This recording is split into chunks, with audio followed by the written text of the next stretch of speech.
সুপ্রভাত, সবাই কেমন আছো? আশা করি সবাই খুব ভালো আছো, আর আমিও খুব ভালো আছি। এখন বাজে সকাল 7টা আর আমি চলে এসেছি।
পাড়ে যাব কাজ করতে, তাই জামাটা পরে নিলাম।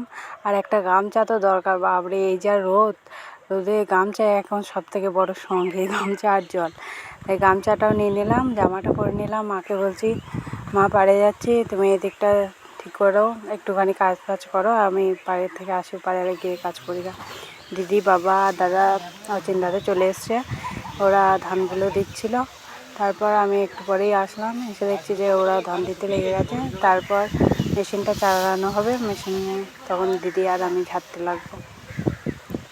আমি আর দিদি খুব এক্সাইটেড, ধান ঝাড়বো, খুব মজা হবে। আর এই ধান ঝাড়তে না খুব ভালো লাগে। ধান কাটা আর ধান বওয়ানোর থেকে ধান ঝাড়াটা বেশি ভালো লাগে, মজা লাগে। তাই আমি গামছাটা বেঁধে নিচ্ছি। গামছা বাঁধার পর ধুলো লেগে যাবে, তো ওই জন্য গামছাটা আগে বেঁধে নিচ্ছি, তারপর ধান ঝাড়তে লাগবে।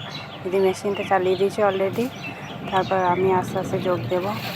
বাপরে কত ধুলো দেখছে, তো ধুলো এই গামছায় কি আটকায়, তবুও যতটা আটকায় আর কি। নাহলে গামছাটা যদি না বাঁধি তাহলে তো একবারে ভূত হয়ে যাবে।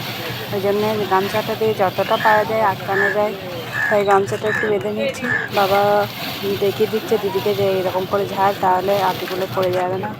ওই জন্য বাবা আর আমি প্রথমে ঝাড়ছি, তারপরে আসছে দিদিও গামছাটা বেঁধে নিচ্ছে, তারপর দিদিও ঝাড়বে। আমার তো খুব মজা লাগছে এই ধান ঝাড়তে। আর ধান ঝাড়া যে আমার মনে হয় যে খাটনিটা কম, হয়তো খাটনি হয়, কিন্তু এত আনন্দ লাগে যে খাটনিটা সেখানে খাটনি মনে হয় না।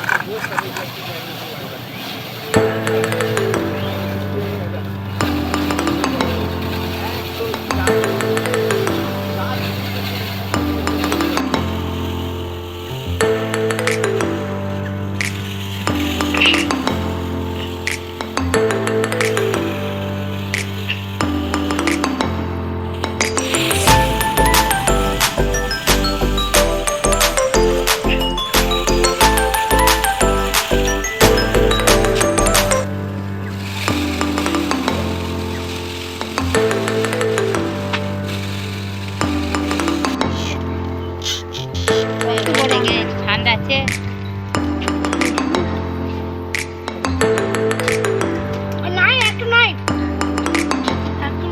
আশা করছি তোমাদের ব্লগটা খুব ভালো লাগবে। যদি